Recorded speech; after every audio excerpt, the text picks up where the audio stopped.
No person shall be hindered in the enjoyment of his freedom of expression, that is to say, freedom to hold opinions and to receive and import ideas and information without interference and freedom from interference with his correspondence.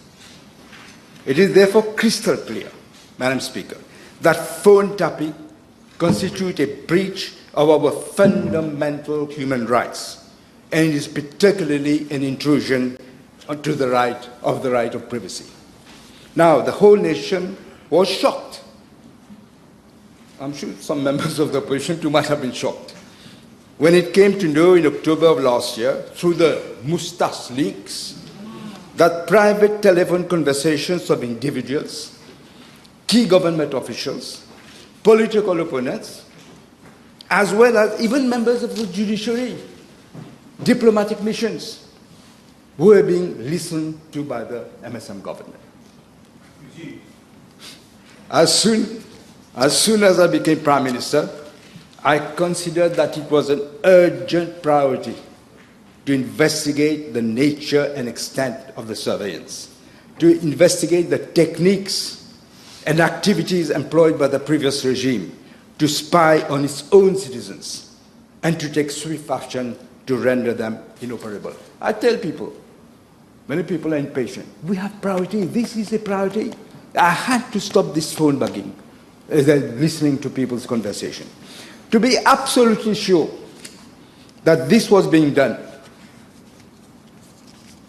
On dit le chat ne boit pas du chaud deux fois. Ça m'est arrivé avant. So to be absolutely sure that this was being done, I invited international experts, real experts, to carry out a thorough investigation together with senior members of the police force and the Commissioner of Police. I have to inform the House that the results of these preliminary investigations have been nothing short of shocking. The initial conclusions are as follows. And as I said, they are breathtaking, to say the least. I haven't shared this with most people except the Deputy Prime Minister.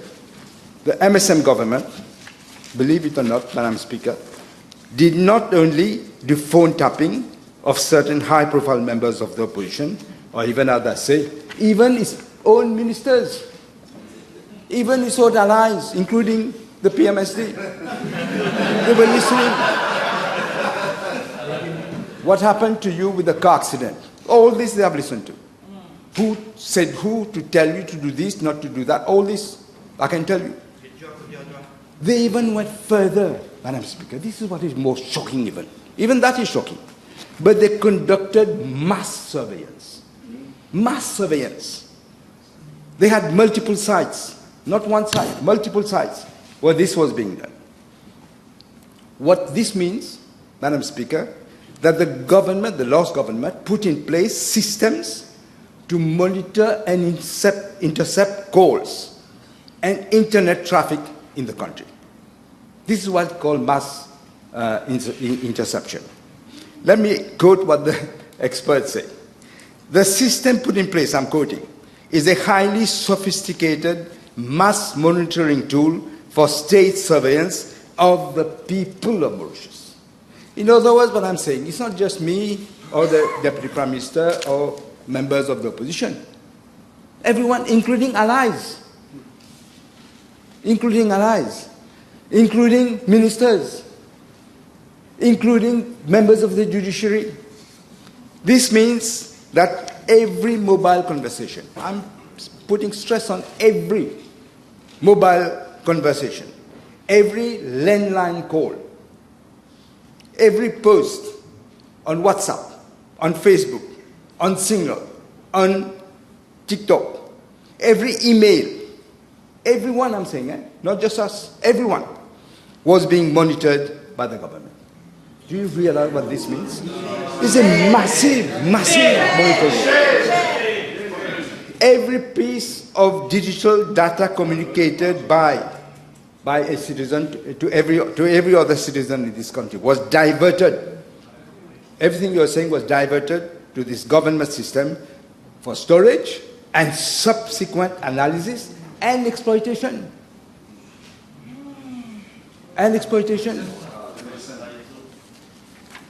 When Judah came and approached the leader of the payment state, he says through this, that they knew what was happening. The system had the capacity to intercept and store all communications on the island. All. Not just some select cases. All. Journalists as well. Journalists as well. All this cost a lot of money, and of course, it was the public that was paying, not them, public.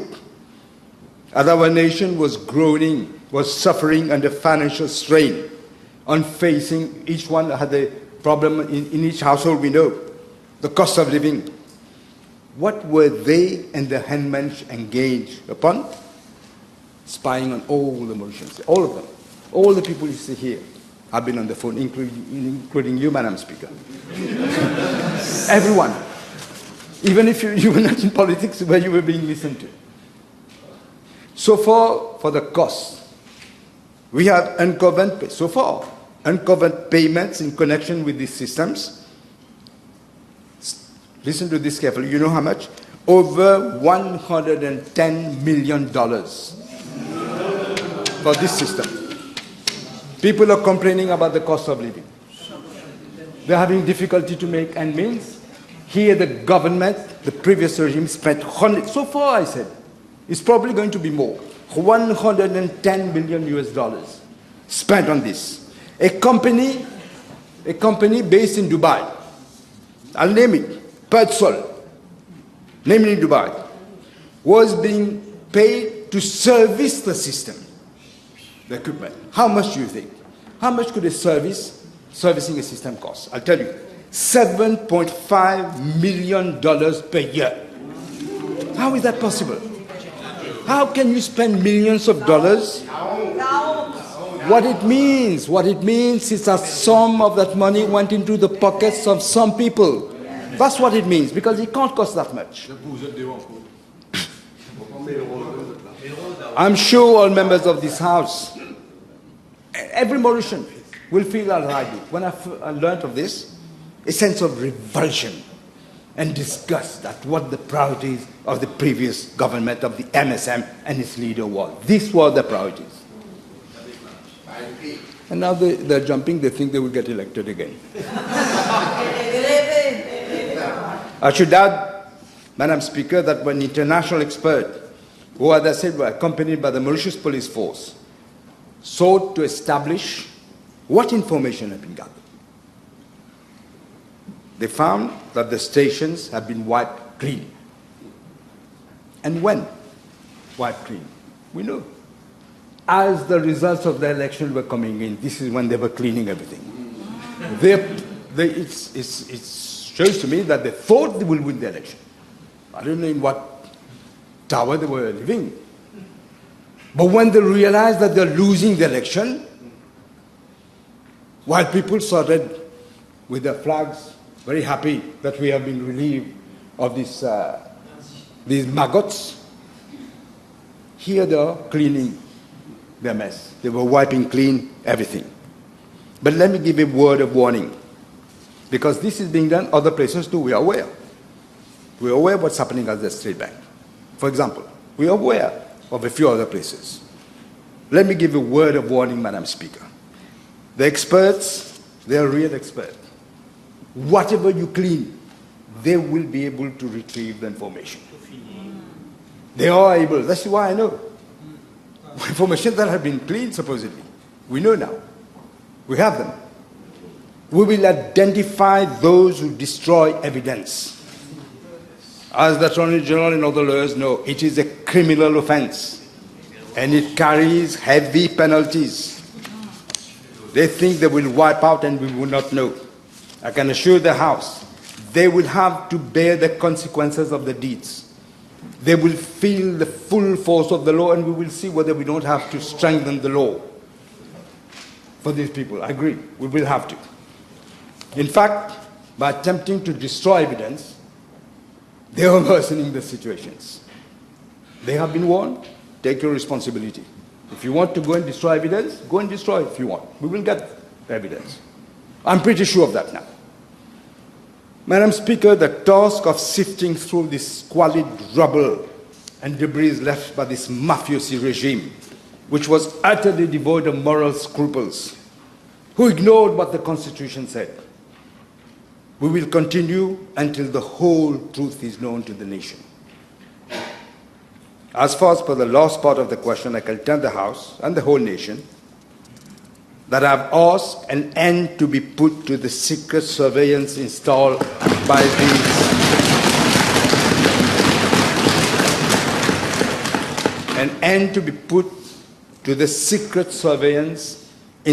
these undemocratic and perverse groups which have practiced a blatant state capture and confiscated our liberty. This is what the election was about, liberty and unity. This should never be allowed to happen again. I can confirm what the experts said, and I'm quoting, all equipment have been catalogued, shut down, and disconnected. The system is now disabled. Nobody is going to listen to what you say. I can assure you. There will, under this government, never be any restoration of mass interception of mass. Never. I can tell you, both of us have been prime ministers. I'm prime minister again, the deputy prime minister has been prime minister. I can tell you, I was in the opposition. I became prime minister afterwards. Neither of us ever did these undemocratic principles. We never spied on the opponents. Neither he nor me. And we were not together at the time. As these experts describe it, what was being done, and this is also important. They were using the most sophisticated technological equipment for eavesdropping, but they were also making use of the cameras. We've said, remember Osman Mohammed said the camera was pointing at his home. And Sani Root said, well, close your window. The 4th Street were 4 cameras. Only one exit, but 4 cameras. They were using that, and they were using the cameras to monitor. In other words, they knew not only what you were seeing, what you were saying on the phone, but also your movements. That also was being monitored. A mass monitoring tool for state surveillance of every citizen in this country. This is what was happening. Madam Speaker, this government will not be deflected from seeking out the truth and bringing to justice and making accountable to the law those who are responsible for just despicable acts. I can tell the House, I will update the House once I get further report. I'm even prepared to lay the report on the table of the Assembly so that you can see with your eyes what was happening to our country.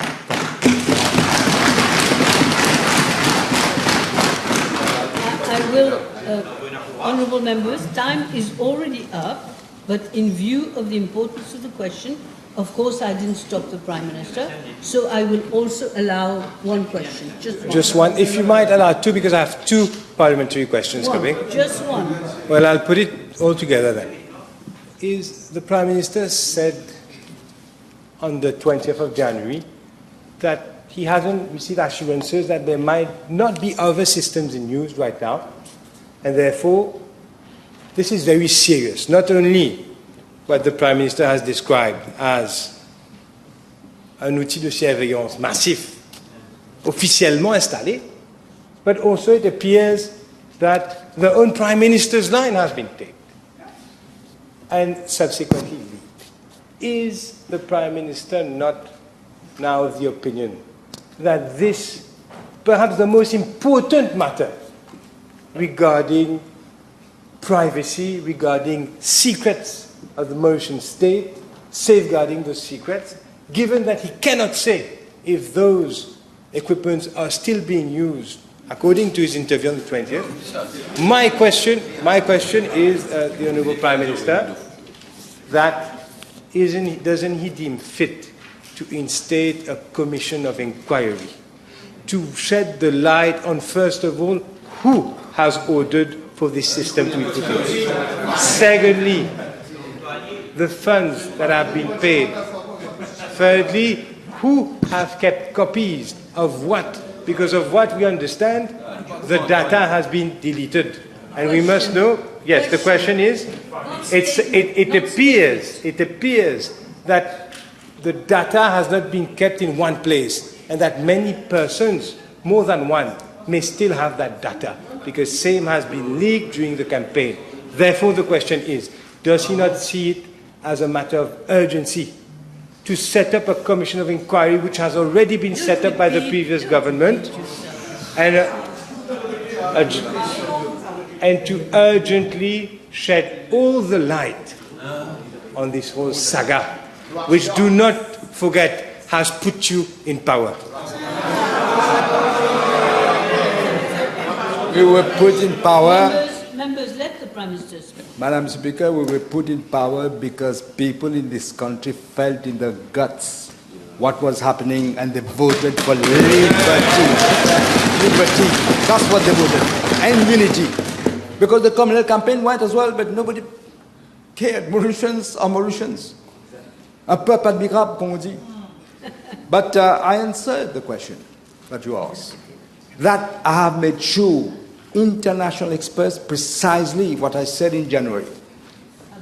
This is precisely why I got international experts, real experts in the matter, to look at the whole matter, and to, I've even quoted what they said, that the system has been disbanded. But as you say, that is why I say it's a preliminary investigation. We can't say at the moment who has got what that they've kept. We will know. Unless they leave the country for good, we will know. If they're here, we will know. These people, you know, Madam Speaker, it's like the scums of the earth.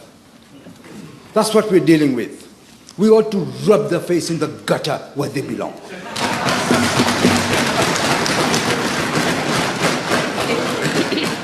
Members, time is up now.